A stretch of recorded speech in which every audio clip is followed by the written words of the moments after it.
Assalamualaikum. Waalaikumsalam warahmatullahi wabarakatuh. Saya mau ke Bang Azam dulu. Bang Azam, Baris Krim Ya, Polri sudah mengeluarkan hasilnya identik. Nah, Anda dengan meminta ada gelar perkara khusus, artinya Anda masih meragukan atau ya sudah bisa menerima sebenarnya? ya. Jadi hak warga itu kan juga harus dipenuhi. Karena ada keganjilan yang kita lihat bahwa kasus ini dilaporkan oleh Prof. Egy yang sekarang lagi sakit ya di Malaysia. Indikasi penyakit akut dan kanker ya. Dan itu tanggal 9 Desember di Dumas ya. Tapi harapan kita kan LP waktu itu, harapan Bang Egy ya. Saya waktu itu memang nggak ada sih. Namun sampai detik ini sudah berjalan hampir 5 bulan lebih mungkin ya. Itu belum juga ada LP. Nah, yang menjadi problem kan tahu-tahu ex presiden ketujuh ya melaporkan tanggal 29 atau 30 kemarin, tahu-tahu cepat sekali dipanggil dalam bentuk klarifikasi dan undangan beberapa orang yang dikatakan dilaporkan, padahal belum masuk dalam konsep laporan. Nah, muncul kembali secepat ini, halo, bisa didengar ya? Ya, lanjut Bang. Ya, ya muncul tahu-tahu Mabes Polri ya memberitahukan bahwa identik. Nah, konteksnya identik dengan apa? Karena identik itu kan belum tentu asli, gitu loh ya. Nah, makanya itu harus ada transparansi. Artinya transparansi itu ya harus jelas kepada publik. Itu harapan kita, gitu loh ya. Ya syukur kalau itu memang benar-benar asli, ada apa-apa. Tapi kan harus juga melibatkan kita-kita ini, maksudnya dari TPUA dan semua, gitu loh ya. Oke, Supaya transparansi ini jelas dan bisa dinilai. Dan kita juga bisa mengajukan ahli-ahli, kan begitu. Oke, Bang Nah, Azam tahan dulu. seharusnya dari Saya mau awal. tanya dulu ke Bung Reli. Bung Reli, identik belum Ya, berarti asli. Kalau Anda mengapa menilai pernyataan ini sebagai fitnah? Lah, apalagi yang harus kita ragukan ya? Ini kan tadi apa yang seperti yang disampaikan, eh, apa hasil lapor yang dilakukan pemeriksaan terhadap ijazah Pak Jokowi itu atas laporan saudara Egy Sujana. Terang ya, jelas apa yang disampaikan oleh kawan-kawan penegak hukum yang ada di Barreskrim. Ini Barreskrim ya, jelas ini penegak hukum yang ada di Republik ini, bahwa ijazah itu dilakukan uji lapor dengan melakukan pembanding, ya kan, pembanding dengan ijazah-ijazah kawan-kawan Pak Jokowi kan, udah itu pengecekan langsung dari pihak perguruan tinggi ya, yaitu UGM, dan melakukan serangkaian tes yang lainnya. Jadi apa yang dilakukan Barreskrim itu nggak serta-merta ya.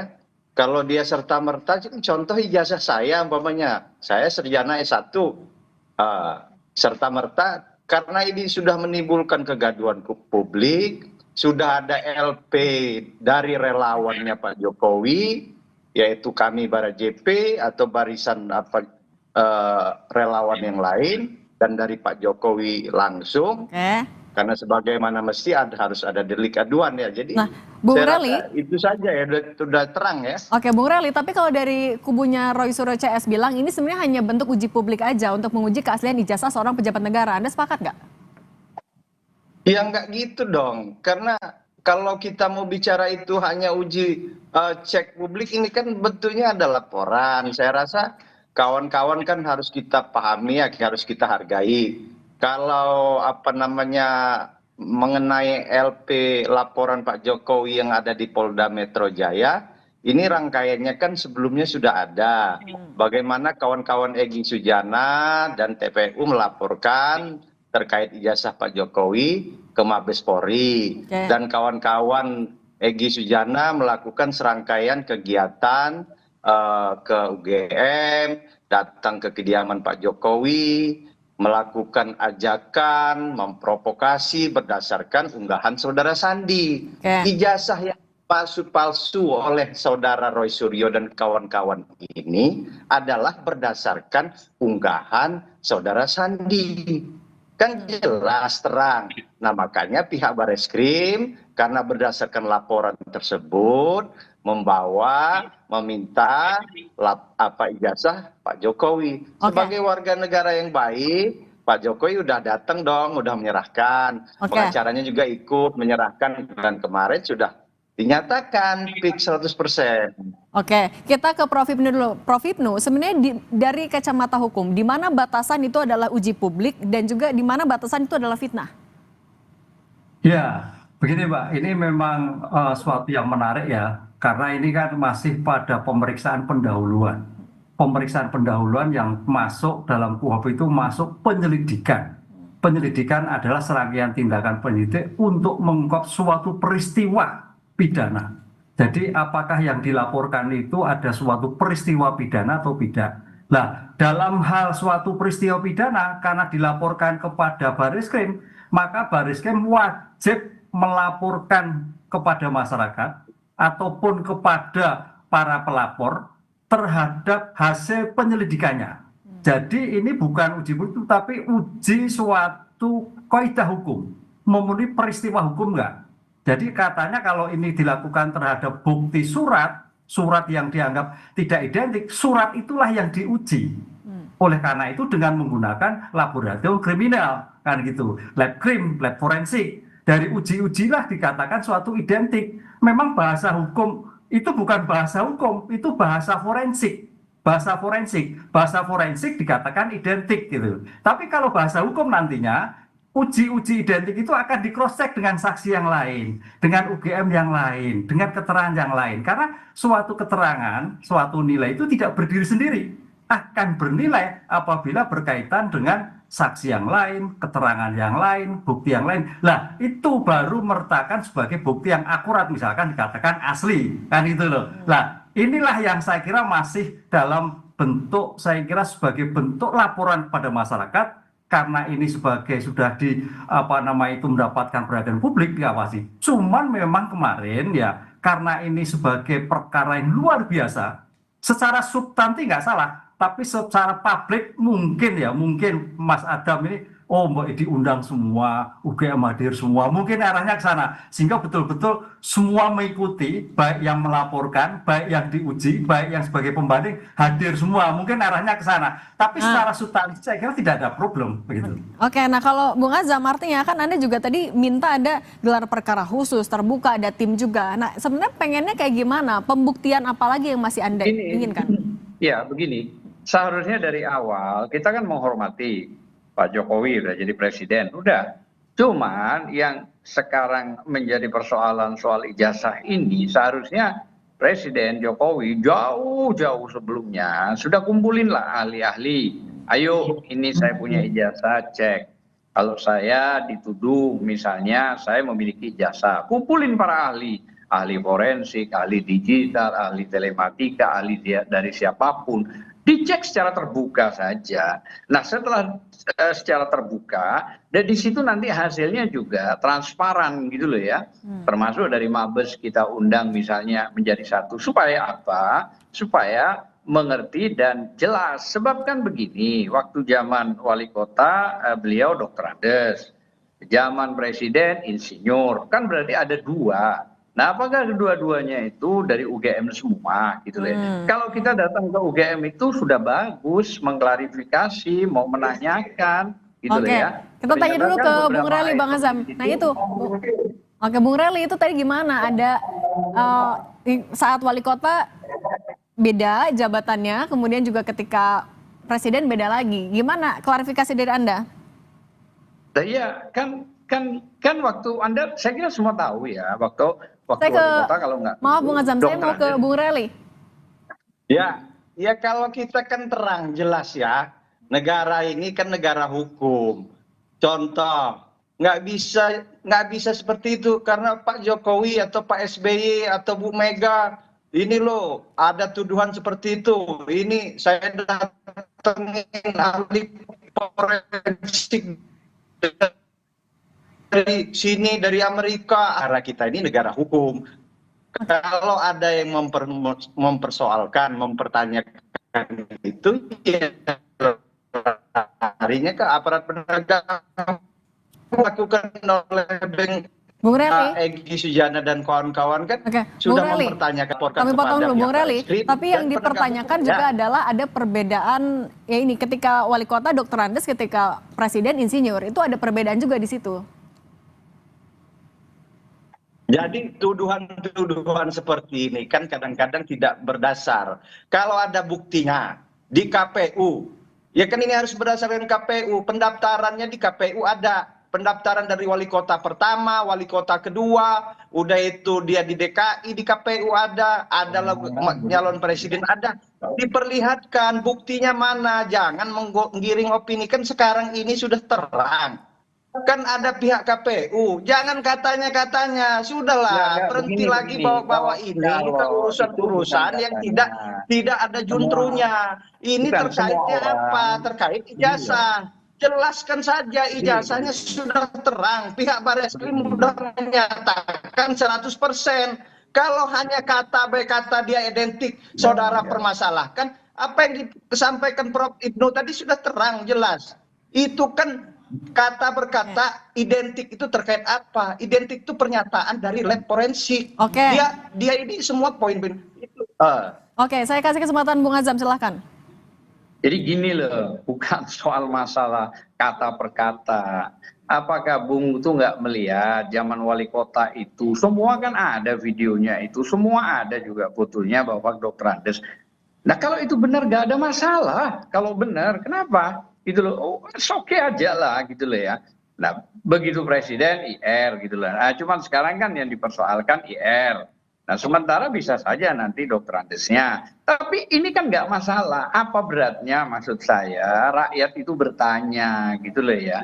Karena kalau mengacu pada KUHP 184 itu tuh keterangan ahli, keterangan saksi, keterangan surat, keterangan terdakwa itu yang benar. Dan di pasal 185 KUHP juga bagi saksi yang bersidang di dalam persidangan itu yang sah.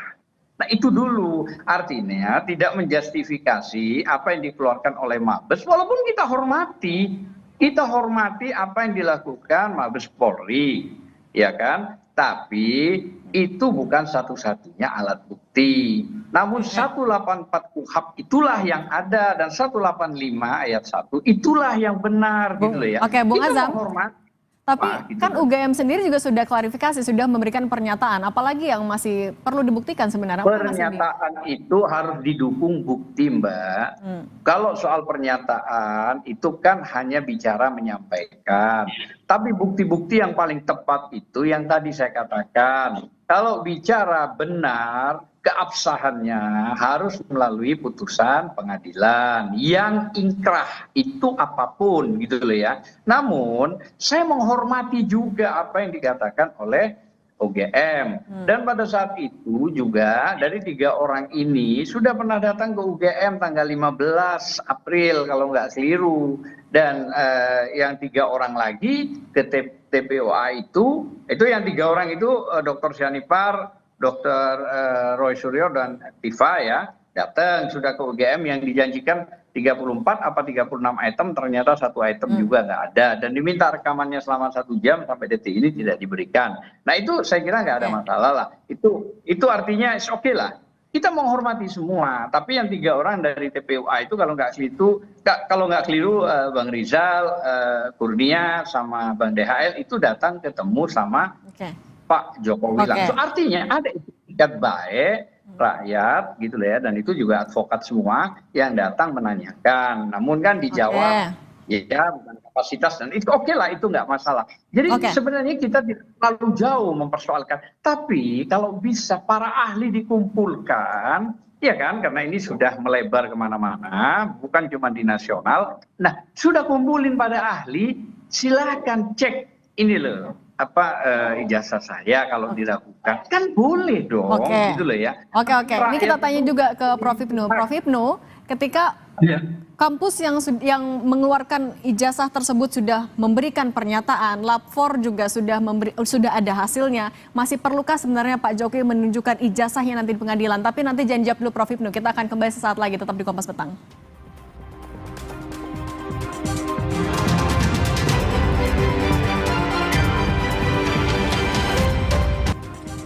Kita lanjutkan dialog bersama Bung Azam, Bung Rely, dan Prof. Ibnu. Prof. Ibnu, tadi ketika UGM sudah memberikan pernyataan, sudah membenarkan bahwa Pak Jokowi adalah alumni, kemudian hasil lapor juga sudah bilang identik. Masih perlukah Pak Jokowi menunjukkan ijazahnya di pengadilan untuk kasus pencemaran nama baik?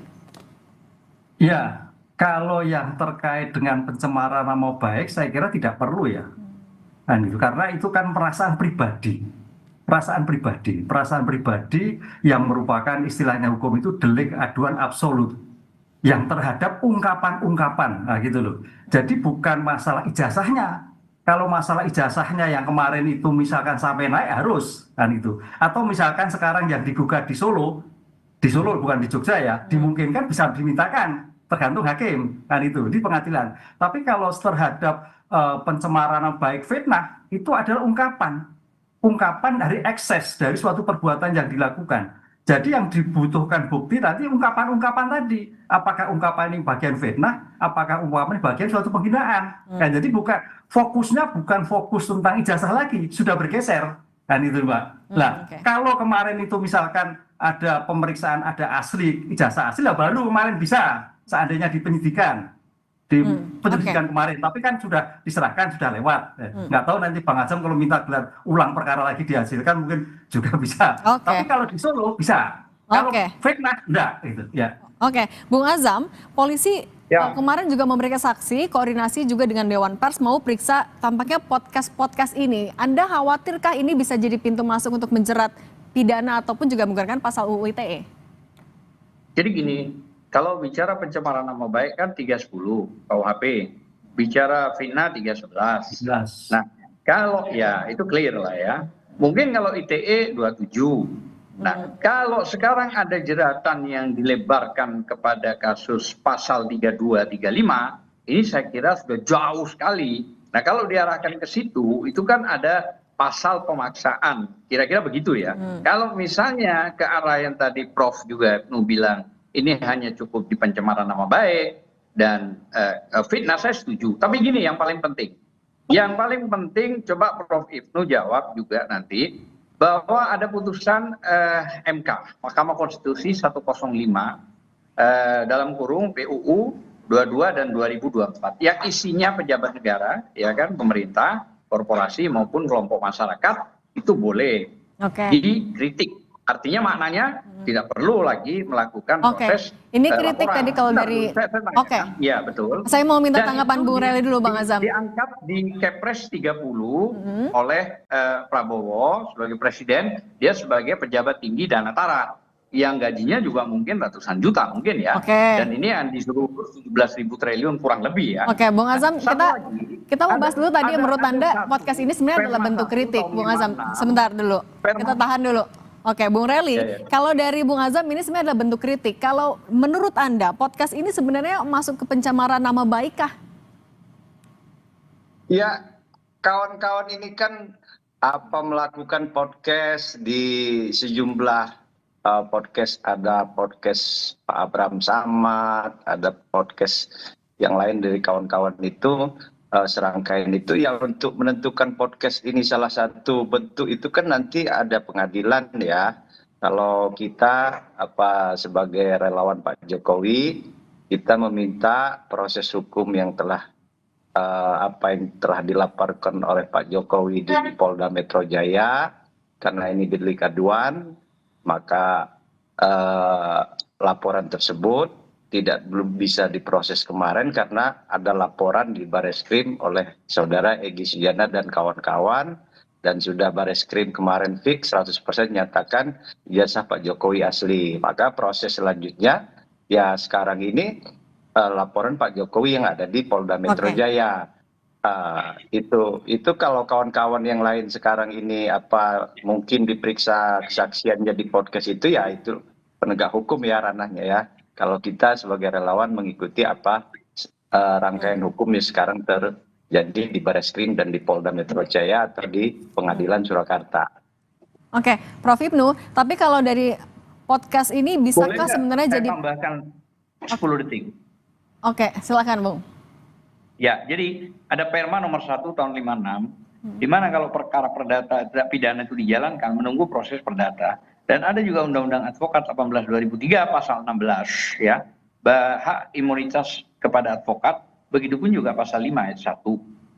Advokat sama dengan penegak hukum. Jadi saya kira ini juga perlu dibahas. Jangan semua ditabrak, terus pokoknya, nah ini kan repot. Oke, baik. Prof. Hipnu, kita lanjutkan. Tapi sebenarnya kalau dari podcast itu, bisakah jadi pintu masuk untuk menjerat pidana ataupun juga menggunakan undang-undang ITE dan apa pembuktian yang nanti akan diminta oleh hakim? Ya, kalau fitnah terus seperti Bang Azam tadi, fitnah pencemaran baik itu di dalam KUHP. Itu adalah suatu perkataan, penyebutan yang menyangkut pribadi. Nah, itu pribadi, tapi kalau yang IT menggunakan IT. Nah, perkataan-perkataan inilah makanya ini subjektif sekali, Mbak. Jadi setiap orang, saya Mas Reli beda-beda sekali. Oh, warna saya rapopo. Oh, yang lain, oh ini sensitif. Oh, dan itu suatu yang agak sulit untuk dipersamakan. Nah, oleh karena itu dalam seperti ini, maka konstruksi hukum kan sebagai delik aduan yang absolut, diteruskan atau tidak tergantung perasaan pribadi yang bersangkutan tadi. Nah, inilah saat nanti akan diuji sebetulnya sejauh mana. Mudah-mudahan nggak diteruskan oleh Pak Jokowi. Pak Jokowi sudah melihat seperti itu. Ini yang selesai, clear selesai. Nah, itu saya kira sudah damai lah, itu nggak tapi terjadi. Prof. Hipnu, kalau misalnya ini subjektif nih, pembuktiannya nanti gimana? Siapa yang akan dipanggil oleh hakim? Siapa saja?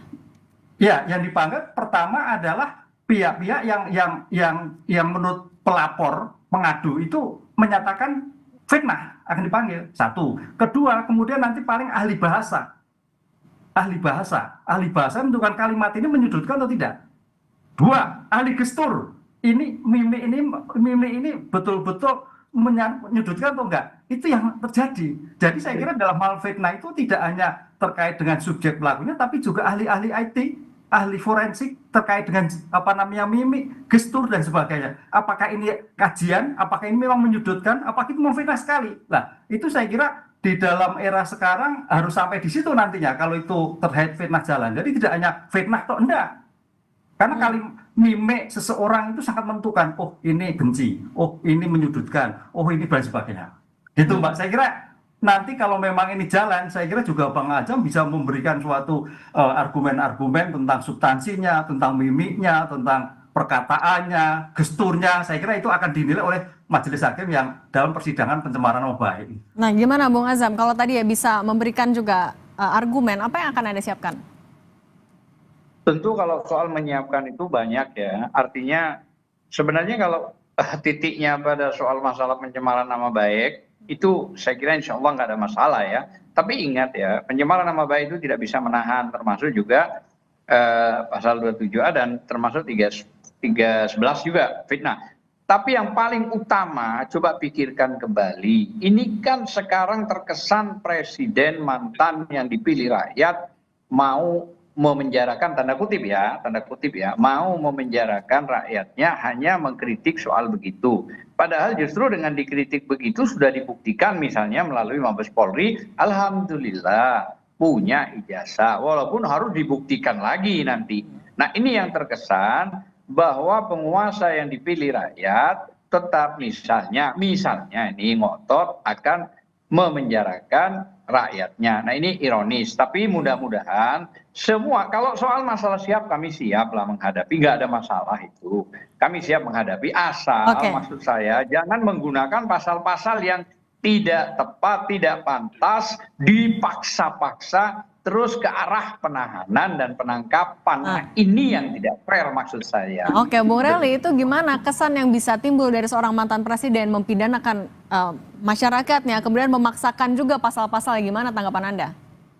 Ya, jadi kan Pak Jokowi ini kan sudah dari beliau presiden ya, terus masalah ijazah palsu, Presiden Pinocchio lah, PKI lah, sudah disampaikan terus-menerus. Waktu Pak Jokowi itu presiden kan, saya sendiri melaporkan saudara Rocky Gerung ya. Karena Rocky Gerung terus melakukan hate speech ya, sampai kita laporkan, kita ditolak laporan kita di Bareskrim ya.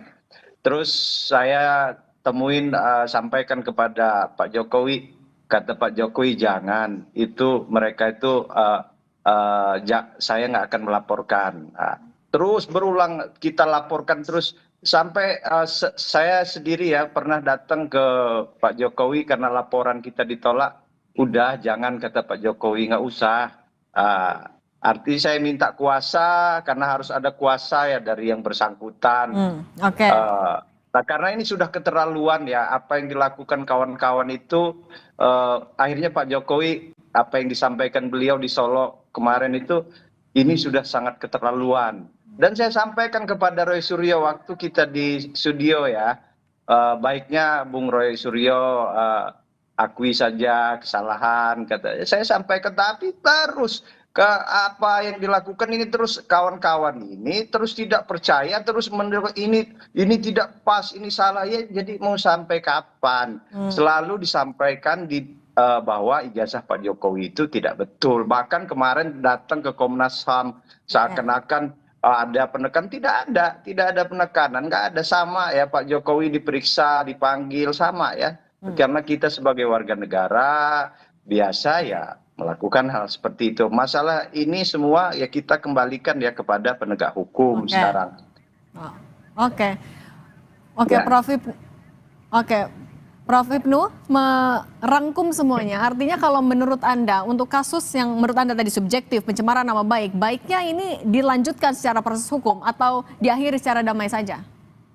Ya, karena ini sebagai subjektif absolut dan ini sudah selesai, saya kira Pak Jokowi juga merasa sedih kan gitu, mantan pimpinan, lebih baik ya nggak diteruskan, Mbak, menurut saya.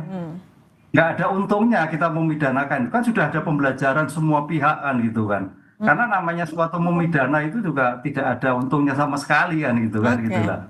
Oleh karena itu damai terus, baik, udah clear, selesai gitu. Mungkin seperti itu. Ya. Prof. Hipnu, terima kasih. Bung Azam Khan, terima kasih. Dan Bung Relly Regen juga terima kasih sudah berbagi di Kompas Petang. Ya 10 detik aja, boleh? Boleh Bung Azam, singkat saja, singkat. Singkat aja. Jadi Prof. Hipnu sudah ngerti bahwa ini delik aduan, absolut jelas. Maka orang lain selain orang yang menjadi korban itu sudah gugur, tidak akan pernah bisa melaporkan. Karena yang bisa melaporkan adalah orangnya langsung. Itu yang disebut delik aduan absolut gitu loh ya. Dan sekali lagi saya hanya menambahkan, presiden orang Solo orangnya sabar, yang mau kira-kira ke arah memaksa atau apalah saya nggak tahu. Tapi yang jelas benar kata Prof. Hipnu, kalau sudah mau disudahi ya silakan. Tapi kalau mau dilanjutkan juga monggo. Bismillah. Assalamualaikum. Bung Azam, terima kasih. Terima kasih semuanya. Selamat petang, sehat selalu. Terima kasih.